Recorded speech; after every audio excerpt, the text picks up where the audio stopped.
चैतन्य महाप्रभु की जय। श्री रामानंद भगवान की जय। ओम देव शांति अंतरिक्षं शांति पृथ्वी शांति राधः शांति रूपया शांति लक्ष्मी शांति ब्रह्म शांति शांति श्यामा शांति वेदा शांति से दोनों अग्निपुर संलोचन शांति भवतु। मंगलम भगवान विष्णु मंगलम गुरुप्रिया मंगलम त्रैकाक्षाय मुराय तनोहरि सर्वे बंधु सुखना सुरेशं पुनिराय सर्वत्राणि श्री राम जय जय राम। श्री राम जय राम जय जय राम श्री राम जय जय राम। श्री राम जय राम जय जय राम श्री राम जय जय राम। श्री राम जय राम जय जय श्री राम जय राम। श्री राम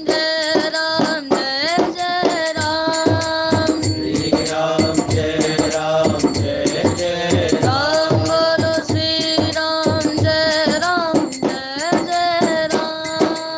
श्री राम जय राम जय जय राम बोलो श्री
संत बड़े परमार्थी वेश धरे अवधूत राम नाम का गोला छूटे भाई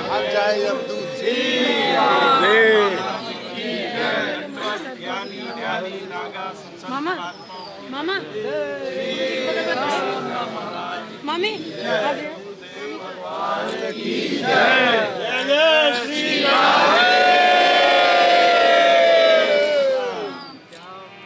तो हम सबकी बड़ी अनुकंपा है ठाकुर जी की, गुरुदेव की, कि इसी उत्सव के बहाने हम सभी लोग भगवान के धाम में कुछ समय के लिए वास मिलता है। भजन सत्संग कीर्तन गुरुदेव की सेवा शरण ये सब कुछ। तो आओ हम सभी लोग गुरुदेव स्तुति के माध्यम से भजन कीर्तन सत्संग का लाभ उठाएं। अपने जीवन को अमृतमय बनाएं।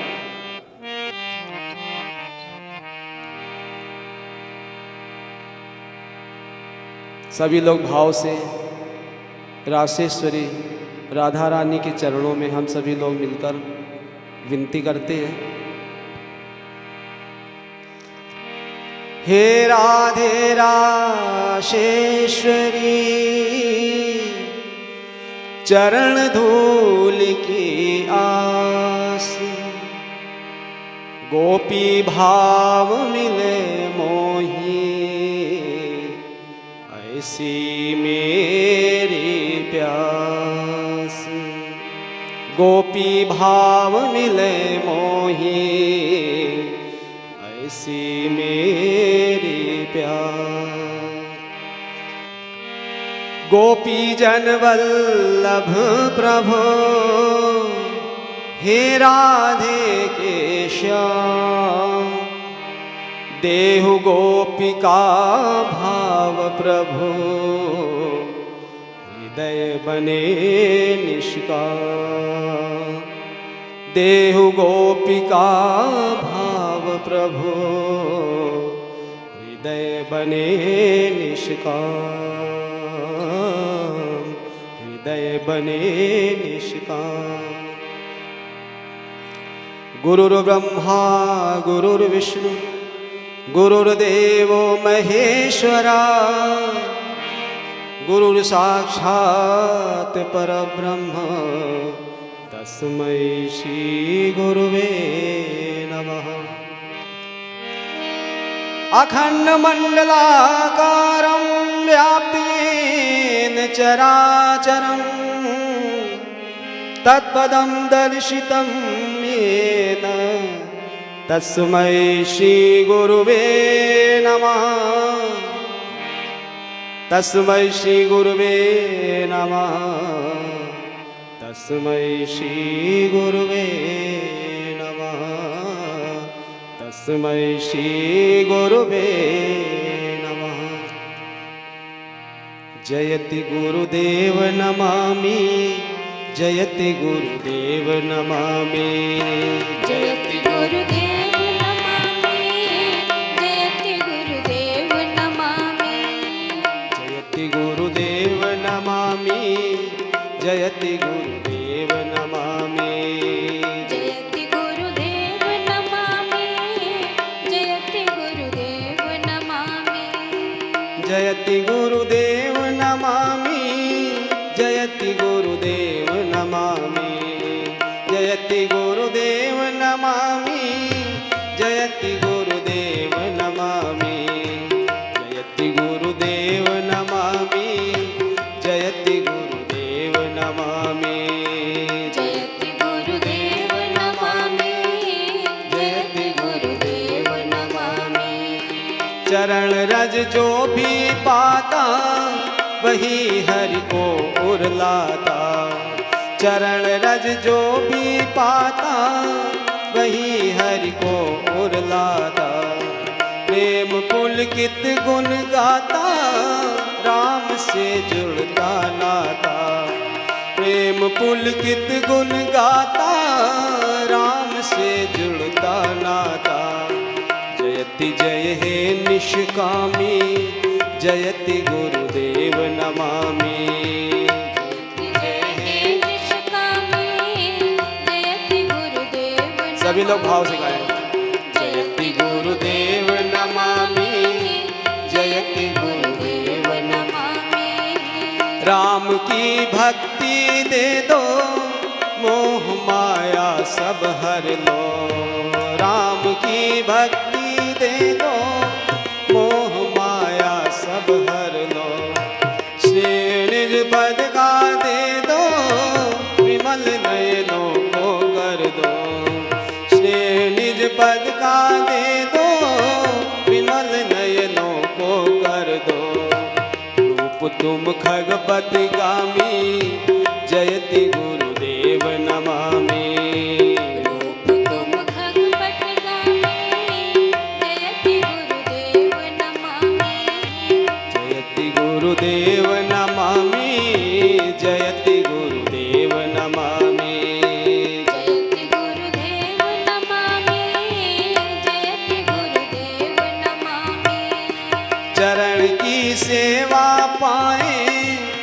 विमल यश तुमरे गाए, चरण की सेवा पाए विमल यश तुमरे गाए। राम को हम नित भाए तुम्हीं पर हम बल जाए, राम को हम नित भाए तुम्हीं पर हम बल जाए।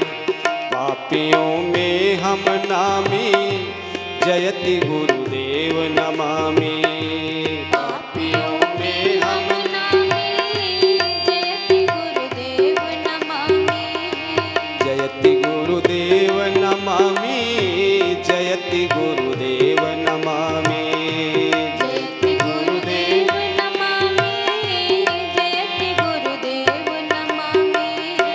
विपत्ति से सदा उबारे दास गुरु चरण सहारे, विपत्ति से सदा उबारे दास गुरु चरण सहारे। हरि के परम प्यारे कृपा से मुझे निहारे, हरि के परम प्यारे कृपा से मुझे निहारे।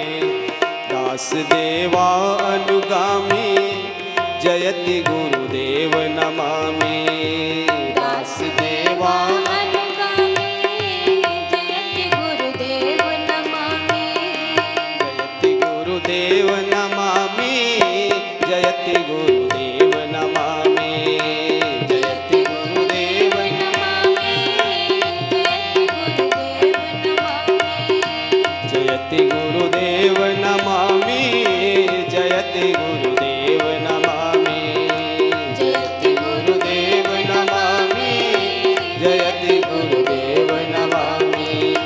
आहि बसाय रहो कन्हैया, संतों के सुसंग में मस्त रहूं, जग जाल से नाथ बचाए रहो। संतों के सुसंग में मस्त रहूं, जग जाल से नाथ बचाए रहो। गोविंद जय जय गोपाल जय जय गोविंद, रासेश्वरी रसिक ठाकुर की जय जय, रासेश्वरी रसिक ठाकुर की जय जय। गोविंद जय जय गोपाल जय जय गोविंद जय जय गोपाल जय जय। रासेश्वरी रसिक ठाकुर की जय जय, रासेश्वरी रसिक ठाकुर की जय जय। गोविंद जय जय गोपाल जय जय गोविंद जय जय गोपाल जय जय। रासेश्वरी रसिक ठाकुर की जय जय, रासेश्वरी रसिक ठाकुर की जय जय। यमुना की जय जय, निधिवन की जय जय, यमुना की जय जय, निधिवन की जय जय, यमुना की जय जय, निधिवन की जय जय, यमुना की। रसिकों के चरणों के नूपुर की जय जय, रसिकों के चरणों के नूपुर की जय जय। गोविंद जय जय गोपाल जय जय गोविंद जय जय गोपाल जय जय। रासेश्वरी रसिक ठाकुर की जय जय, रासेश्वरी रसिक ठाकुर की जय जय। संतन की जय जय, भक्तन की जय जय, जय जय भक्तन की जय जय, संतन की जय जय, भक्तन की जय जय, संतन की जय जय, भक्तन की जय जय। गैयन व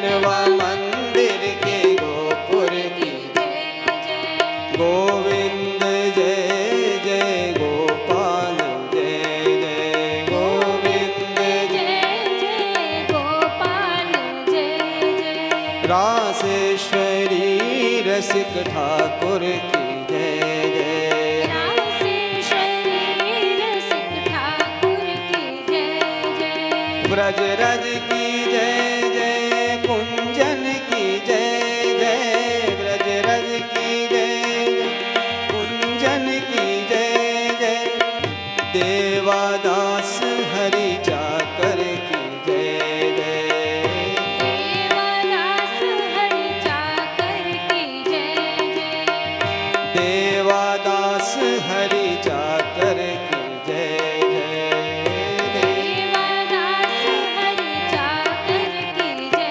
जय गोविंद जय जय गोपाल जय जय गोविंद जय जय गोपाल जय जय रासेश्वरी रसिक ठाकुर की जय जय रासेश्वरी रसिक ठाकुर की जय जय ठाकुर की जय जय ठाकुर की जय जय रासेश्वरी रसिक ठाकुर भगवान की जय परम पूज्य श्री सद्गुरुदेव भगवान की जय वृंदावन बिहारी लाल की जय श्री राधे राधे। अभी आप लोग अपने रासेश्वरी रसिक ठाकुर की महिमा श्रवण कर रहे थे। तो अनंत महिमा है हमारे प्रभु की, और आज जिस महिमा का गान करना है वह है उनकी वाणी की महिमा। भगवान की वाणी जो प्रकट हुई आज के दिन श्रीमद् भगवद गीता, वो परम दिव्य वाणी जो अपने भक्त अर्जुन के लिए प्रकट हुई, उसकी अनंत महिमा है। आज वो शुभ दिन है और आप लोगों को आज भले आश्चर्य लगे, लेकिन उस समय लोग जानते नहीं थे गीता प्रेस बनने के पहले कि गीता की पुस्तक होती कैसी है। अब तो सर्वसुलभ है ना, हर जगह गीता की पुस्तक मिलती है, हर दुकान पर मिलती, छोटी सी दुकान पर भी मिलती है। पहले गीता की पुस्तक नहीं मिलती थी 100 वर्ष पहले, क्योंकि गीता प्रेस नहीं था। तो वेंकटेश्वर स्टीम प्रेस बॉम्बे से मिलती थी, वो भी कोई कोई बहुत अच्छे पंडित के यहाँ ही, दर्शन को भी नहीं मिलती थी, बस उन्हीं के काम की होती थी। उस समय कंपोजिंग का टाइम था, एक एक लेटर बड़ी मुश्किल से कलेक्ट किए जाते थे और पूरे भारत में एक प्रेस में छपती थी, और उसका भी बहुत सीमित दायरा था। तो जिस महापुरुष ने उस पवित्र वाणी को सर्वसुलभ बना दिया, जो वाणी आज के दिन प्रकट हुई थी, गीता जयंती के दिन, जिस महापुरुष के द्वारा हम लोगों के लिए सर्वसुलभ हो गई वो वाणी, उनका नाम था श्री जयदयाल गोयंदका जी महाराज।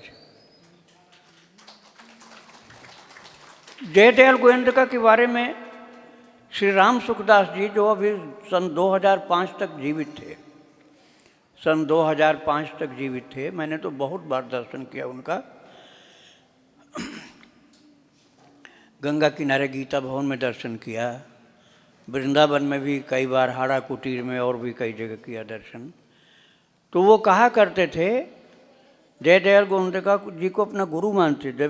गोयंदका जी गृहस्थ थे और स्वामी राम सुखदास जी विरक्त सन्यासी थे। इसी तरह से श्री राधा बाबा श्री पोद्दार जी को अपना गुरु जी मानते थे। और वो कहते थे, राम सुखदास जी, मेरे सामने की बात है, वो कह रहे थे कि सेठ जी कहते थे, जयदयाल गोयंदका कुछ सेठ जी कहते थे, और कितनी निष्ठा थी, गुरु में कितनी श्रद्धा थी कि वो कई बार कीर्तन में बोलते थे सेठ सेठ सेठ सेठ। लोगों को लगेगा ये भी कोई कीर्तन है, लेकिन वो गुरु जी के नाम का कीर्तन बोलते थे अपने कल्याण के लिए, सबसे नहीं बुलवाते थे। वो कहते थे जैसे भगवान का अवतार हुआ था ऐसे ही सेठ जयदयाल गोयंदका जी का अवतार हुआ था। जैसे भगवान अपना वेश नहीं बदलते वैसे उन्होंने अपना वेश बदले बिना अपना सब कार्य किया।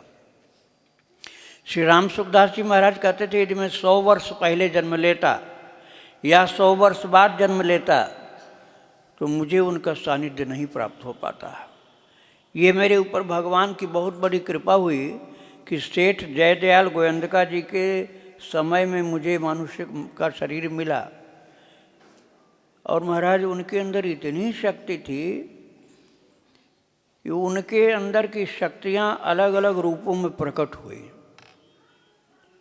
जैसे राम सुखदास जी के अंदर तपस्या की शक्ति प्रकट हुई, सेठ जयदयाल गोयंदका जी के अंदर जो तपस्या थी वो राम सुखदास जी के रूप में प्रकट हुई। बिल्कुल तपस्या की मूर्ति थी महाराज जी राम सुखदास जी। और कहते थे मेरा गुण नहीं, ये तो महाराज जी गोयंदका जी सेठ जी के अंदर से एक गुण आया। और उसी तरह से बोलते थे, नारायण नारायण कीर्तन करते थे। और जो सेठ जी के अंदर था तो गोयंदका जी के अंदर ज्ञान था, गीता जी का दिव्य अलौकिक ज्ञान था, वही ज्ञान राम सुखदास जी के अंदर प्रकट हुआ था। सेठ जी तो बहुत पहले चले गए, लेकिन राम सुखदास जी तो अभी वो 19 साल पहले तक थे। तो जैसे उनके अंदर उनकी ज्ञान शक्ति प्रकट हुई, तपस्या प्रकट हुई, ऐसे ही एक बहुत महान कर्मयोगी थे जिन्होंने गीता प्रेस को छिप करके सेवा प्रदान की। नाम कम लोग जानते हैं, उनका नाम था घनश्याम दास जालान। घनश्याम दास जालान उनका नाम था। सेठ जी ने उनके भरोसे गीता प्रेस खोला था। सेठ जी अर्थात जयदयाल गोयंदका जी ने गीता प्रेस तो उन घनश्याम दास जालान के भरोसे ही खोला था। महाराज अद्भुत महापुरुष थे वो, आपको सुन करके आश्चर्य होगा उनके विषय में। वो एक व्यापारी थे, लेकिन व्यापार तुलाधार वैश्य की तरह से था उनका। जो महाभारत में तुलाधार वैश्य की कथा मिलती वैसा था। एक भी पैसा बेईमानी से नहीं कमाते थे, न कोई घट तोल था, न कोई ब्लैक मार्केटिंग, न मिलावट वाली बात कोई थी। साफ सुथरा व्यापार था उनका। झूठ वो नहीं बोलते थे, बिल्कुल झूठ नहीं बोलते थे। और उनका बिजनेस जो भी था वो सब था गोरखपुर में। और उस समय सेठ जी कहाँ रहते थे? कलकत्ता में, बांकुड़ा में और बम्बई में। और इसी तरह से बम्बई में रहते थे पोद्दार जी महाराज। तो पहले कल्याण प्रकाशित होना शुरू हुआ तो 1 साल तक कल्याण का प्रकाशन हुआ था वेंकटेश्वर स्टीम प्रेस बॉम्बे से। उसके बाद फिर उसको उन्होंने जब छपवाया फिर कलकत्ता में, तो प्रूफ रीडिंग के लिए कई बार लेते थे और तब भी सही नहीं होता था। तो प्रेस वाला बोला आपको इतना ज़्यादा सही करना है तो अपना प्रेस खोल लीजिए, आप अपना प्रेस खोल लीजिए, हमारे बस का नहीं इतनी बार प्रूफ रीडिंग करने का और करेक्शन करने का। तब उन्होंने गोरखपुर में जो घनश्याम दास जी जालान थे, एक दुकानदार थे, वो बोले कुछ सेवा में लग जाओ, मनुष्य का शरीर उसके बाद ख़त्म हो जाए फिर क्या करोगे? बोले हम तो आपकी हर बात मानते हैं, आप आज्ञा करिए। बोले जितना आज तक तुमने परिश्रम व्यापार में किया है, अब वही परिश्रम भगवान के कार्य में लगा दो। तो उन्होंने पूछा सेठ जी हमको क्या करना होगा?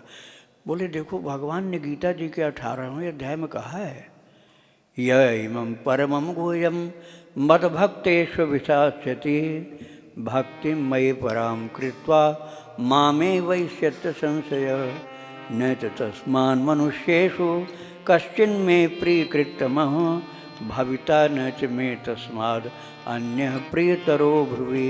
भगवान ने गीता सुनाने के बाद कहा था अर्जुन को कि मेरे द्वारा जो उपदेश दिया गया है इसको जो प्रचार करेगा उसके जैसा मेरा कोई प्रिय नहीं होगा और आगे भी नहीं होगा, अब पहले कोई हुआ नहीं। तो जयदयाल गोविंदका जी के अंदर ये बात बैठ गई थी और उन्होंने कहा मैं कहाँ तक करूँगा, तुम मेरे साथ बिजनेस वाले हो, लग जाओ, तुम्हारा जीवन जो है उद्धार हो जाएगा, मनुष्य जीवन सफल हो जाएगा, तुम अब दुकानदारी वाला काम छोड़ के इस सेवा में लग जाओ। तो बोले आपकी आज्ञा का पालन करूँगा। सारा काम जो गीता प्रेस का होता था, कागज़ का, बंडल का, धागे का, बाइंडिंग का, प्रूफ रीडिंग तो बाद में पोद्दार जी करते थे, लेकिन शुरू में उन्होंने किया था घनश्याम दास जालन। व्यवस्था करना, कौन बिल्टी कहाँ से आई, कहाँ भेजनी, क्या सारा कार्य जो बिजनेस का था वो संभालते थे। तो घनश्याम दास जी जालन छिपे हुए सेवक थे, उन्हीं के द्वारा गीता प्रेस बम्बई और कलकत्ता बांकुड़ा से घूमते घूमते निजी खोला गया। पहले दूसरे प्रेसों में छपता था, तो गोरखपुर में ये काम हुआ। और एक बार मीटिंग हुई सब कार्य के विषय में, सेठ जी ने कहा मेरा शरीर थोड़े दिन के बाद नहीं रहेगा। वो 5 साल पहले चले गए थे, मृत्यु होने के 5 साल पहले चले गए थे जानबूझकर। तो उन्होंने सन 2000 में राम सुखदास जी से कहा कि मैं 5 साल पहले चला गया था, अब वो 5 साल तुमको मिल रहा है। विलक्षण महापुरुष सन 2000 में कहा मैं 5 साल पहले चला गया था, वो 5 साल अब तुमको मैं दे रहा हूँ, मिल रहा है भगवान की कृपा से। अब से तुम 5 साल अभी जिंदा रहोगे, क्योंकि तुम्हारा टाइम ख़त्म हो गया था। लेकिन ये बताने आया तो 2000 में बताया और सन 2005 तक राम सुखदास जी रहे, बिल्कुल उसी तारीख तक ठीक 5 साल जीवन जिंदा रहे। तो जब मीटिंग वाली बात में बता रहा था, तो उस समय मीटिंग में सबको बुला के बैठा करके सेठ जयदयाल गोविंदका जी ने कहा कि जब मेरा शरीर नहीं रहेगा तो क्या क्या कैसे कोई करेगा।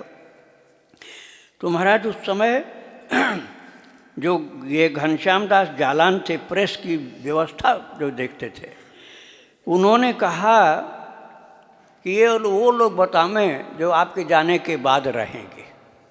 बोले क्या मतलब तुम्हारा? बोले कि मैं आपके जाने के बाद नहीं रह सकता हूँ, मैं आपके सामने ही जाऊँगा, क्योंकि मेरा जीवन तो आपके बिना रह ही नहीं सकता है। और महाराज यही हुआ। गोरखपुर में नहीं, गंगा किनारे गीता भवन में वो विराजमान थे घनश्याम दास जालान, वहीं सेठ जयदयाल गोविंदका जी थे। और उस समय गीता भवन का इतना विस्तार नहीं हुआ था, थोड़ा सा बना था। तो बोले कि टाइम तो तुम्हारा पूरा हो गया। बोले हाँ, आपकी कृपा से मुझको मालूम हो गया। तुरंत गोद में लिटा लिया। जयदयाल गोविंदका जी ने घनश्याम दास जालान को अपनी गोद में लिटा दिया और अपनी गोद में ही उन्होंने पकड़ के रखा, छू करके स्पर्श करते हुए प्यार के साथ, और गोद में ही शरीर छूटा उनका, घनश्याम दास जालान का, जो गीता प्रेस की स्थापना में मुख्य सहयोगी थे, जिनके द्वारा सब संचालित होता कार्य। और एक चमत्कार हुआ, उस समय सब लोगों ने देखा, शाम का टाइम हो रहा था, वहाँ जो गीता भवन के पास ऋषिकेश में पहाड़ हैं, उन पहाड़ों के ऊपर जोर की रोशनी हुई, भयंकर तीव्र रोशनी हुई, जिसमें उनके प्राण निकले थे। और महाराज इतना नगारा बजने की आवाज़ हुई कि ऐसा नगारा तो कहीं कोई बजा ही नहीं सकता। बड़ी ज़बरदस्त देवता लोगों ने नगारे बजाए और आतिशबाजी की, खूब रोशनी की, कि ये गीता की सेवा करके भगवत धाम जा रहे हैं। अब आप सोच लीजिए, गीता माता साक्षात भगवान की दिव्य वाणी हैं, भगवान का संपूर्ण ज्ञान, कृपा, भक्ति, वैराग्य सब उसमें भरा पड़ा है। तो उनकी सेवा करने, पहले तो पाठ करो आप अर्थ। मैं रोज़ाना एक श्लोक की व्याख्या आपको यूट्यूब में सुनाता हूँ, ये रोज़ाना सुनाता हूँ। इस तरह से ठाकुर जी की इच्छा होगी तो 2 साल में पूरा हो जाएगा पूरी गीता की व्याख्या। आपको मेरी वाली तो एक ही श्लोक पढ़ने को मिलेगी अभी सुनने को, लेकिन इसके अलावा भी हैं। तत्व विवेचनी टीका है सेठ जयदयाल गोविंदका जी की, साधक संजीवनी टीका है राम सुखदास जी महाराज की, और आपको टीका इतना पढ़ने में ज़्यादा नहीं मन लगता है तो श्लोक पढ़ो, उसका अर्थ पढ़ो, कम से कम इतना तो पढ़ना शुरू कर दो। अध्येष्यते, ऐसा लिखा हुआ गीता जी के 18वें अध्याय में, अध्येष्यते च ये इमं धर्मं संवादमावयो ज्ञान यज्ञेन तेनाह मिष्टः स्यामिति मे मति। भगवान ने कहा जो ज्ञान यज्ञ करना चाहे गीता का अध्ययन करे, ज्ञान यज्ञ रोजाना करे। और भगवान के इन परम भक्त जयदयाल गोविंदका जी के जो सेवक थे घनश्याम दास जी महाराज, इनका समर्पण ऐसा था कि बस गीता प्रेस के लिए ही समर्पित हो गए, अपनी दुकानदारी बंद कर दी इन्होंने। और रात दिन सेठ जी के साथ रहते थे। तो उन्होंने बताया कि सेठ जी के अंदर से दैवी वाणी प्रकट होती है और वो कहीं मिलती नहीं है, ऐसे ऐसे दिव्य अर्थ बताते हैं। तो एक दिन सेठ जी ने अर्थात जयदयाल गोविंदका जी ने कहा कि घनश्याम, और राम सुखदास जी को भी कहा था कि एरका घास के द्वारा द्वारकाधीश भगवान ने तार दिया था द्वारका वासियों को। एरका घास याद शायद नहीं आया हो, जिसके द्वारा द्वारकापुरी के लोग आखिर में समाप्त हुए थे, शरीर पूरा हुआ था। एरका यज्ञ किया था तो एरका घास वहाँ मूसल का चूर्ण से पैदा हुई थी, जो मूसल का चूर्ण फेंका गया उसी से एरका घास हुई। तो लोगों ने तो ये देखा कि मार काट हो गई उससे, लेकिन जयदयाल गोविंदका जी ने बताया कि एरका घास के द्वारा भगवान ने अपने सब यदुवंशियों का उद्धार कर दिया, तार दिया। और भगवान श्री राम ने अयोध्या वासियों को अपने लीला के समापन में सरयू मैया के जल से तार दिया। और इसी तरह से मैं कृष्ण की कृपा से गीता के सत्संग के द्वारा सबका उद्धार करने के लिए गीता की दिव्य वाणी के द्वारा मुझे प्रभु ने भेजा है उद्धार करने के लिए। ऐसा अद्भुत उनका स्वरूप था। और महाराज, अब जैसे मैंने बताया कि तपस्या का स्वरूप मिलकर जो उनके जीवन में तपस्या थी, वो तपस्या मिली राम सुखदास जी को, कर्मठता मिली घनश्याम दास जालान को, क्रिया शक्ति प्रकट हुई। सेठ जयदयाल गोविंदका जी की जो क्रिया शक्ति थी अर्थात कर्मठता थी, वो घनश्याम दास जालान के अंदर प्रेस के लिए ऐसे कर्मठ, ऐसे समर्पण देखने सुनने को नहीं मिलता। उनको देश दुनिया से उस समय कोई मतलब नहीं था, बस प्रेस में लगे रहते थे रात दिन। गीता उस पहले तो गीता का ही काम होता था, बाद में रामायण, पुराण, भागवत और महाभारत सब बाद में आए, लेकिन सबसे पहले गीता का शुरू किया था, इसलिए गीता प्रेस नाम रखा गया। और उसके बाद कल्याण शुरू हुआ और बाद में फिर बहुत से सनातन धर्म के ग्रंथ छपना शुरू हुए। उतना तो किसी प्रेस में आज तक कभी भी नहीं छपा है। और दैवी शक्ति महाराज उसमें। और जब उन्होंने कहा था ना कि मेरे बाद कौन देखेगा, तो बोले मैं तो रहूँगा ही नहीं, मैं तो आपके सामने जाऊँगा। तो इतना ज़्यादा सेवा में समर्पित थे घनश्याम दास जालान जी कि जब कोई बात होती थी अपने निजी खास सेवक ही नहीं थे, मित्र भी थे, सेवक भी थे, सखा भी थे, सब कुछ उनके लगे हुए हाथ में लगे हुए थे, वो सब काम उन्हीं से हाथ होते। तो वो ऐसे आदत में बुला लेते थे। शरीर जब घनश्याम दास जालान का नहीं था तो आदत में सेठ जयदयाल गोविंदका जी कहते, अरे घनश्याम घनश्याम, मारवाड़ी भाषा में घनश्याम नहीं बोल के घनश्याम बोलते। अरे घनश्याम एक दो बार बोल देते, अरे घनश्याम कहाँ है? घनश्याम तो घनश्याम के पास चला गया। फिर बाद में उनको याद आता था कि अब नहीं है, वो तो उनके पास चला गया। इसी तरह से भक्तों जो भावधारा उत्पन्न हुई, ये मैंने क्रिया शक्ति की बात कहा जो घनश्याम दास जालान के अंदर थी। क्रिया शक्ति, कर्म करने की, कर्मठता की शक्ति घनश्याम दास जालान के अंदर उत्पन्न हुई। और तपस्या की शक्ति जो सेठ जयदयाल गोयंदका जी की तपस्या की शक्ति थी, वो राम सुखदास जी के अंदर प्रकट हुई। और इसी तरीके से जो उनके अंदर छिपा हुआ भगवत प्रेम का भाव था, वो भाव धारा श्री हनुमान प्रसाद पोद्दार जी के अंदर प्रकट हुई। जैसे कोई गंगा जी का उद्गम हुआ हो और वो भावधारा बढ़ती गई, तीव्रतर प्रखर होती गई, और जयदयाल गोयंदका जी के माध्यम से वो भाव भक्ति की धारा अनेक प्रकट हुए प्रेम के द्वारा रूप में वो श्री हनुमान प्रसाद पोद्दार जी के अंदर। और ज्ञान उन्हीं गोयंदका जी का राधा बाबा को मिला, और भावधारा माध्यम बन गए भाई जी अर्थात पोद्दार जी। जयदयाल गोयंदका के द्वारा ही भाई जी के माध्यम से राधा बाबा को ज्ञान गोयंदका जी के द्वारा और हनुमान प्रसाद पोद्दार के माध्यम से भाव भी उत्पन्न हुआ। ये गीता प्रेस के अद्वितीय महापुरुष हुए। और विलक्षणता की बात ये थी भक्तों कि इन्होंने जाति को कभी नहीं देखा। नहीं तो बहुत लोग ऊंची जात नीची जात करके इसी में फंसे रहते हैं। अब आप सोचो, राधा बाबा शरीर से ब्राह्मण थे, राधा बाबा शरीर से ब्राह्मण थे, लेकिन उन्होंने ऐसे महापुरुष को गुरु माना, पोद्दार जी को, जिनका जन्म वैश्य कुल में हुआ था। और उनके राधा बाबा के घर परिवार, भाई और पिताजी तक नाराज होते थे, क्या कर लिया तूने, घर द्वार छोड़ करके वैश्यों की सेवा करता, और थोड़ा गलत शब्द बोलते। तो उन्होंने कहा, आप लोगों ने मुझे जितने भी संतों से मिलाया और मैं खुद भी मिला, वहाँ मुझे वो नहीं मिला जो यहाँ मिला है।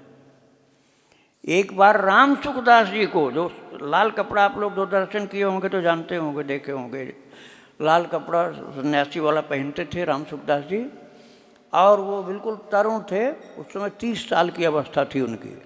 अब वो जा रहे थे सेठ जयदयाल गोयंदका के पास। सेठ जयदयाल गोयंदका जी गृहस्थ थे, सफ़ेद कपड़ा पहनते थे, उनके पास जा रहे थे। तो कई सन्यासी लाल कपड़ा वाले बोले, अरे स्वामी जी कहाँ जा रहे हो? बोले सेठ जी के पास। अरे बोले शर्म आनी चाहिए तुमको, लाज आनी चाहिए तुमको, तुम साधु सन्यासी होकर के गृहस्थ के पास ज्ञान सीखने जाते हो। ऐसा बोला उन्होंने सन्यासियों ने कि तुम गृहस्थ के पास ज्ञान सीखने जाते हो, विरक्त सन्यासी हो, लाज आनी चाहिए, शर्म आनी चाहिए तुमको, लज्जा आनी चाहिए। तो स्वामी राम सुखदास जी बोले, लज्जा आपको आनी चाहिए। बोले क्यों? बोले आप लोग विरक्त सन्यासी हो ना, लेकिन मुझे कुछ भी संतुष्ट नहीं कर पाए, और न मेरा ज्ञान दूर कर पाए, न मुझे ज्ञान दे पाए। तो लज्जा तो आपको आनी चाहिए कि आपके होते हुए भी हमें गृहस्थ के पास जाना पड़ रहा है, नहीं तो मैं क्यों जाता?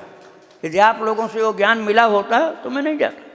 और मुझे सेठ जयदयाल गोयंदका जी के पास जाने पर मिला, इसलिए मैं उन्हीं के पास जाता रहता हूँ, और वैसा मुझे ज्ञान, भक्ति, तपस्या, वैराग्य कहीं नहीं मिला। तो अभी हम एक भजन श्रवण कर लें, फिर उसके बाद आपको और बताएंगे। श्री राधे राधे। जब तेरे प्रिय नाम का सरकार करता हूँ,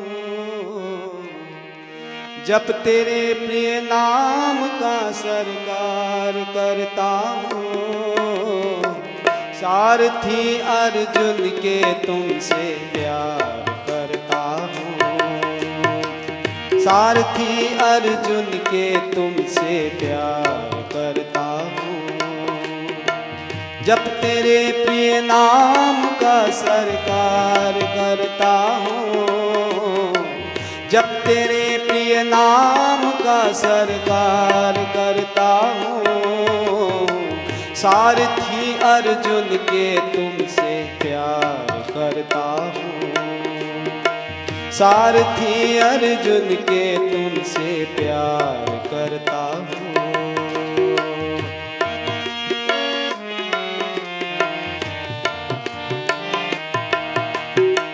मैं फसाना चाहता हूँ मन तेरे ऊपर, रह सकूं जिससे सदा तब भक्ति ही बनकर, मैं फसाना चाहता हूँ मन तेरे ऊपर। रह सकूं जिससे सदा तब भक्ति ही बनकर, बस इसी के हेतु सारे काम करता हूँ, बस इसी के हेतु सारे काम करता हूँ। सारथी अर्जुन के तुमसे प्यार करता हूँ, सारथी अर्जुन के तुमसे प्यार करता हूँ। जब तेरे प्रिय नाम का सरकार करता हूँ, सारथी अर्जुन के तुमसे प्यार करता हूँ।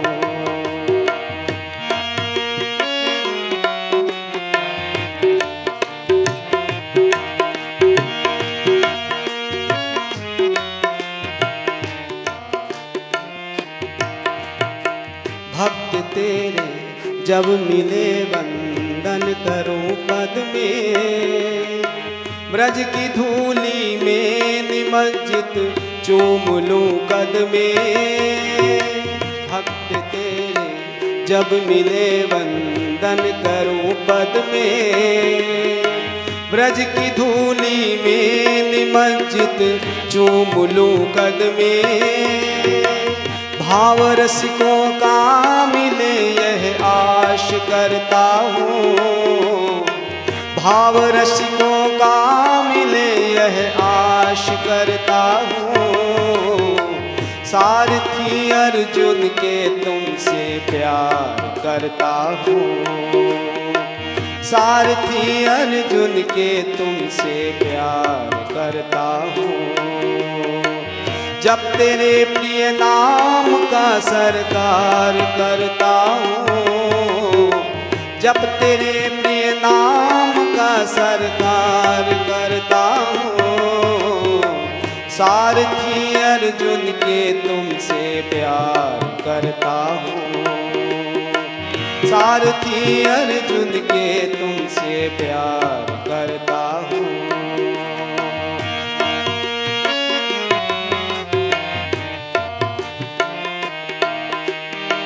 जिस समय कोई कहे गोविंद राधे श्याम, प्रेम पुलकित हो वदन गाऊं तेरा प्रिय नाम।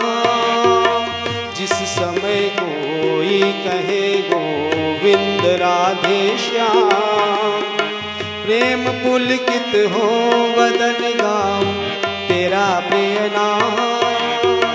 रति लहूं चैतन्य सी दिन रात कहता हूँ, रति लहूं चैतन्य सी दिन रात कहता हूँ। सारथी अर्जुन के तुमसे प्यार करता हूँ, सारथी अर्जुन के तुमसे प्यार करता हूँ।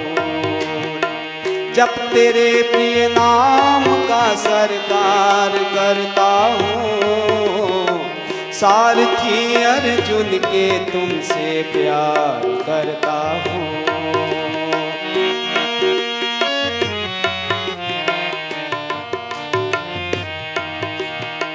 प्रियतमा प्यारे बिना जिन होती है व्याकुल, सो दशा मेरी बना दो मन रहे आकुल। प्रियतमा प्यारे बिना जिन होती है व्याकुल, सो दशा मेरी बना दो मन रहे आकुल। दास देवा भाव ही का नाथ कहता हूँ, दास देवा भाव ही का नाथ कहता हूँ। सारथी अर्जुन के तुमसे प्यार करता हूँ, सारथी अर्जुन के तुमसे प्यार करता हूँ। जब तेरे प्रिय नाम का सरकार करता हूँ, जब तेरे प्रिय नाम का सरकार करता हूँ, सारथी अर्जुन के तुमसे प्यार करता हूँ, सारथी अर्जुन के तुमसे प्यार करता हूँ, सारथी अर्जुन के तुमसे प्यार करता हूँ। वृंदावन विहारी लाल की जय, राधा रानी की जय, सद्गुरुदेव भगवान की जय। श्री राधे राधे। जीवन मुक्त महापुरुष होते हैं कोई कोई, जो भगवान के द्वारा भेजे हुए जगत के कल्याण के लिए आते हैं। श्री सेठ जी जयदयाल गोयंदका जी, जो गीता प्रेस के संस्थापक थे, जिनके ही संरक्षण में, जिनके निर्देश में बड़े बड़े महान से महान विभूतियाँ, अलौकिक विभूतियाँ, जिसमें श्री भाई जी पोद्दार जी महाराज, राधा बाबा, राम सुखदास जी, ये लोगों का नाम आता है। तो वो राम सुखदास जी कहते थे ये अवतार हैं, मैं 100 वर्ष आगे पीछे जन्म लेता तो ये नहीं मिलते मुझको, मुझे भगवान ने कृपा करके इनके टाइम पर भेजा है। और उन्हीं दिनों की बात है भक्तों, अपने श्री वृंदावन धाम में जो मेन रोड जो मथुरा से आती है, इस पर माता आनंदमयी मैया के जो आश्रम के बगल में एक आश्रम है, मानव सेवा संघ। उस मानव सेवा संघ के संस्थापक जो थे शरणानंद जी महाराज, प्रज्ञा चक्षु थे, उनके नेत्र नहीं थे, अंदर से कोई श्लोक याद नहीं था उनको, कोई वेद पुराण शास्त्र कुछ नहीं याद था, पढ़ाई नहीं था, सुनाई नहीं था, लेकिन उनके अंदर से ज्ञान उत्पन्न होता था और वो वेद सम्मत पुराण सम्मत ज्ञान होता था। वो कोई भी शास्त्र की बात नहीं बोलते थे, लेकिन शास्त्रज्ञ लोग कहते थे जो ये बोलते हैं वो शास्त्र सम्मत बात बोलते हैं, शास्त्र सम्मत बात निकलती है। तो उनके विषय में राम सुखदास जी कहते थे, दोनों लोग मित्र थे, जयदयाल गोयंदका जी और शरणानंद जी, और उन दिनों उड़िया बाबा भी थे। मैंने पहले आपको बताया था कि उड़िया बाबा के पास एक बार आए थे जयदयाल गोयंदका जी, तो बोले मैं गृहस्थ हूँ और क्या परिचय बताऊँ। बोले आप छिपा नहीं सकते हो, आपके आने पर यहाँ ब्रह्म तेज प्रकट हो गया सर्वत्र, इससे मैं समझ गया हूँ कि आप महान ब्रह्मज्ञानी महापुरुष हैं। तो उड़िया बाबा ने पहचान लिया था वो, जबकि कोई ऐसा वेश साधु का नहीं पहनते थे। तो राम सुखदास जी कहते थे जयदयाल गोयंदका जी और शरणानंद जी, इन महापुरुषों का जो चरित्र मैं सुनाता रहता हूँ ना, इसको सुनने से भी बहुत कल्याण होता है, इसलिए रोजाना सुनना चाहिए। तो शरणानंद जी जो यहाँ थे मानव सेवा संघ आश्रम के संस्थापक, और जयदयाल गोयंदका जी गीता प्रेस के संस्थापक, वो कहते थे दोनों ही जीवन मुक्त थे। राम सुखदास जी कहते थे दोनों जीवन मुक्त थे। एक अंतर था कि जयदयाल गोयंदका जी के पास अनुभव का ज्ञान बहुत था, अपार भंडार, लेकिन शरणानंद जी के पास विवेचन की शैली थी। विवेचन अर्थात एक्सप्रेशन करने का, जो एक्सप्लेनेशन करने का जो गुण होता है, वह अद्भुत था शरणानंद जी के पास, और अनुभव अपार था जयदयाल गोयंदका जी के पास। इन महापुरुषों का आश्रय जिसने लिया उसके ऊपर भगवान की बहुत कृपा हुई, क्योंकि भगवान के भेजे हुए जीवन मुक्त पुरुष थे। महाराज इन लोगों की बात मानने पर जीव का इतना उत्कर्ष होता था कि अब बहुत कम लोग रह गए हैं जिन्होंने इनका सानिध्य प्राप्त किया हो, लेकिन वो सदा उनको याद करते रहते हैं जो भी हैं। अब और ये भी समझिए कि उनका जो भक्ति भाव की धारा प्रकट हुई थी, मैं भी बता रहा था आपको, गोयंदका जी की जो भक्ति भाव की धारा प्रकट हुई थी वो पूरी की पूरी भाई जी के द्वारा दिखलाई पड़ती थी। प्रकट उन्होंने किया गोयंदका जी ने, लेकिन वो भाई जी के अंदर उद्गम उसका दिखलाई पड़ा। और महाराज वो रहते थे कहीं पर छिपे हुए और देखते थे दूसरी जगह की चीज़, हैरान हो जाते थे लोग। एक बार आप लोग गीता भवन जो ऋषिकेश का है, शायद कुछ लोगों ने दर्शन किया ही होगा आप लोगों में से जो उत्तराखंड में गए होंगे। तो गीता भवन में 3-4 महीने सत्संग गर्मी में हुआ करता था उस समय इन महान पुरुषों का। तो गीता भवन में उस समय श्री पोद्दार जी महाराज का प्रवचन चल रहा था और एक बद्रीदास नाम के थे भक्त, वो सेठ जयदयाल गोयंदका जी के रिश्ते में चाचा लगते थे। उनकी पत्नी भी बहुत भक्त थी सेठ जी की और बद्रीदास जी भी बहुत भक्त थे।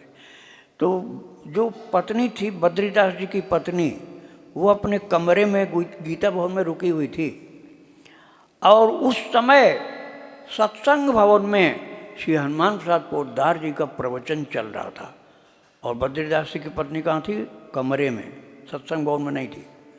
और तब तक भाव विभोर होकर के श्री हनुमान प्रसाद पोद्दार जी बोले, कमरा नंबर फला में इस समय भगवान श्री कृष्ण बद्रीदास की पत्नी के सामने प्रकट होकर दर्शन दे रहे।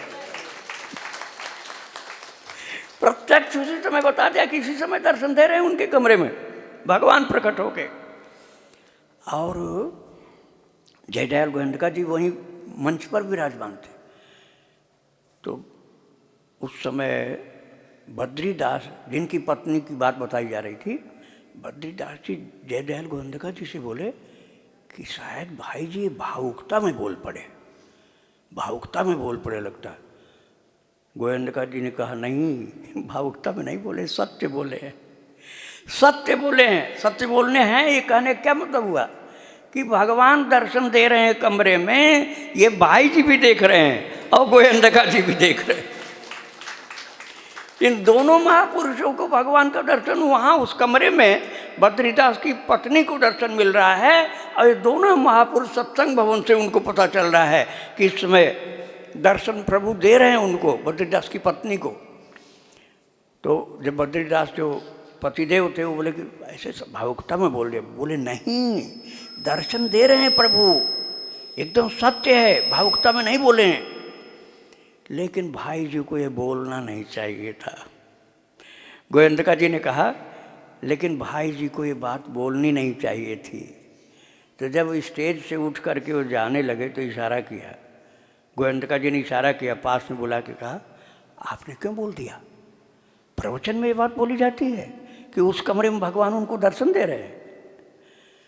बोले मुझसे रुका नहीं गया, मैं क्या करता। इतना मुझे आनंद आ रहा था कि बद्रीदास की पत्नी को भगवान उस कमरे के अंदर दर्शन दे रहे हैं।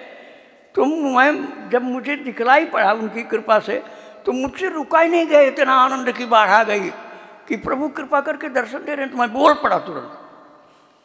बोले चलो अब तो मुंह से निकल गया, लेकिन ऐसे बताना नहीं चाहिए सबको। और महाराज फिर ये लोग दोनों महापुरुष गए उनके कमरे में, भाई जी और गोयंदका जी दोनों ही महापुरुष बद्रीदास की पत्नी के कमरे में गए। बोले इन्होंने स्टेज पर ऐसा बता दिया भाई जी ने, और तुम्हारे पति को संदेह था कि भावुकता में बोला गया है। मैंने बता दिया कि भावुकता में नहीं, सत्य है, दर्शन मिल रहा है उसको। अब हम लोगों को तो बता दूं क्या दर्शन मिला। और दोनों लोग कमरे में गए तो वो बोली बद्रीदास की पत्नी, उसने कहा दर्शन तो कन्हैया ने कल भी दिया था, कंबल ओढ़ के आया था, काला कंबल, एकदम मोटा मोटा खुरदरा कंबल। तो मैंने कहा बहुत ज़्यादा तुमको चुभ रहा होगा, अब कल तुम पीताम्बर ओढ़ करके आना। तो आज पीताम्बर ओढ़ करके आए थे। आज पीताम्बर ओढ़ करके आए थे, खूब हंस रहे थे। तो मुझे बहुत आनंद आ रहा था दर्शन करके। और आप लोगों को वहीं सत्संग भवन से दिख गया कि मेरे सामने प्रभु खड़े हैं। बोले हाँ, हमको भगवान ने दिखा दिया था। तो ऐसी कितनी ऊंची स्थिति होगी कि जिनको दर्शन दे रहे हैं वो तो देख ही रहा है, वो माता देख रही, और ये दोनों महापुरुष जयदयाल गोविंदका जी और भाई जी हनुमान प्रसाद पोद्दार जी दोनों सत्संग भवन में जहाँ प्रवचन मंच पर बैठे थे वहाँ से उनको दिखलाई पड़ रहा था। ऐसी विलक्षण स्थिति थी। और एक बात बताऊँ मैं आपको, दर्शन वाली बात, बड़ी अद्भुत महापुरुषों की चरित्र की बातें हैं ये। एक द्रौपदी बाई नाम की सेविकानी थी, समझ लो शिष्या थी, लेकिन शिष्य वो मानते नहीं थे। उनका स्वभाव था, पोद्दार जी गोविंदका जी का स्वभाव था कि वो किसी को शिष्य शिष्या नहीं मानते थे, सत्संगी मानते थे। सत्संगी हैं ये, सत्संगी हैं, अपना शिष्य किसी को नहीं मानते थे, न शिष्य मानते थे, बस सत्संगी हैं ये बोलते थे। अरे सत्संग को इतना महत्व देते थे गोविंदका जी कि कहते थे कि दुनिया के किसी काम की दलाली करोगे तो कुछ पैसा मिल जाएगा, लेकिन मेरे सत्संग की ये दलाली करो कि 3 ग्राहक पकड़ के लाओ, तुम सीधा वैकुंठ जाओगे। 3 ग्राहक मतलब 3 सत्संगी नए लाओ, और जब उनका कल्याण सत्संग से होने लग जाएगा तो वो तो बाद में जाएंगे, तुम सीधा वैकुंठ जाओगे। 3 ग्राहक लाने पर कितना कल्याणकारी काम है। ये काम तो आप लोग भी कर सकते हैं। मैं जयदयाल गोविंदका तो नहीं हूँ जयदयाल गोविंदका तो मैं नहीं हूँ, लेकिन कल्याण करने के लिए दलाली वाला काम सत्संगियों को लाने का आप लोग भी कर सकते हैं। तो द्रौपदी बाई एक थी, वो उनको गुरु मानती थी, जयदयाल गोविंदका जी को गुरु मानती थी। तो वो बोली कि महाराज जी आपकी आज्ञा हो जाए तो वृंदावन चली जाऊँ। बोली हो आओ, ख्याल रखना जो कुछ दिखलाई पड़े पहचानना सही ढंग से। अब वो द्रौपदी बाई परिक्रमा कर रही थी, साथ में उसके ससुर जी थे, एक नौकर भी था। अब ये लोग चल रहे थे तो थक गए जब, तो एक बरामदे में वो लोग आराम करने लगे। और वो द्रौपदी बाई जो थी महाराज, बहुत भक्ति थी उसके अंदर, बहुत भक्ति थी।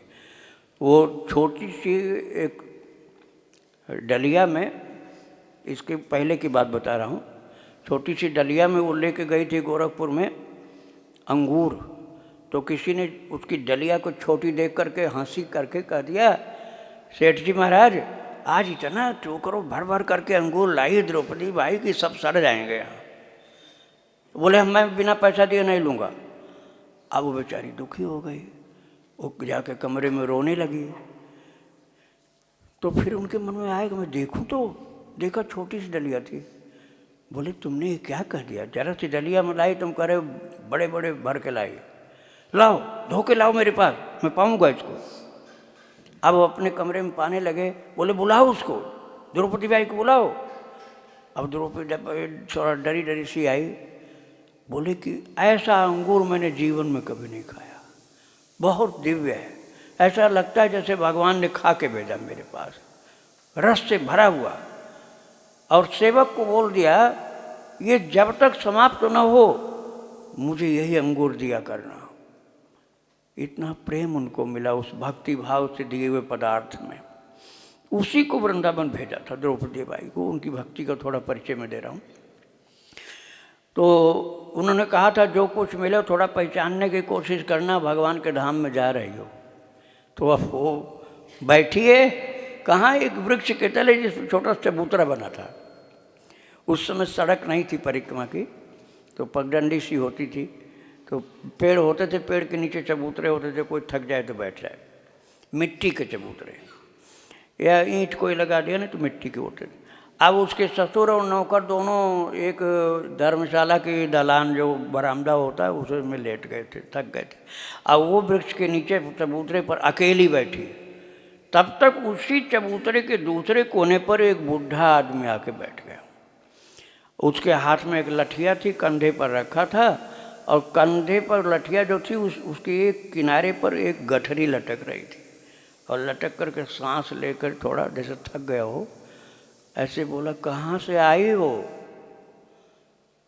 तो वो द्रौपदी बाई बोली गोरखपुर से आई हूँ। गोरखपुर से? जयदयाल गोविंदका को जानती हो क्या? बोले हाँ। अरे हनुमान प्रसाद को पोद्दार को भी जानती हो क्या? बोले हाँ। तुम्हारे क्या लगते हैं वो लोग? तो द्रौपदी बाई बोली मेरे सब कुछ लगे, तुम क्या करोगे पूछ करके, मेरे तो सब कुछ लगे हो, तुम बुढ़े चुपचाप बैठे रहो। फिर उसके बाद वो बुढ़ा बोला अच्छा तो कुछ दोगी मुझको, बूढ़ा आदमी हूँ, कुछ दोगी मुझको? मैं नहीं, मैं परदेसी हूँ, मेरे पास कहाँ है। अरे तुम जाओ, मुझे शांति से बैठने दो।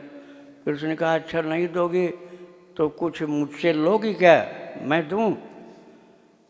उसने कहा नहीं नहीं, मुझे कुछ नहीं लेना तुमसे, तुमसे कुछ नहीं लेना, तुम जाओ। तो वो बुढ़ा व्यक्ति बोला कुछ देवेगी नहीं, कुछ लेवेगी नहीं, बातें इतनी टेढ़ी मेढ़ी करती है। तब तक वो बोली अच्छा बाबा ये तो बता दो तुम वृंदावन में करते क्या हो? तो बूढ़ा व्यक्ति डंडा पे जो गठरी लटकाए हुआ था वो बोला जहाँ तहाँ गैया चरावत डोलूँ मैं। वृंदावन में गैया चरावत डोलूँ मैं। अच्छा नाम क्या है?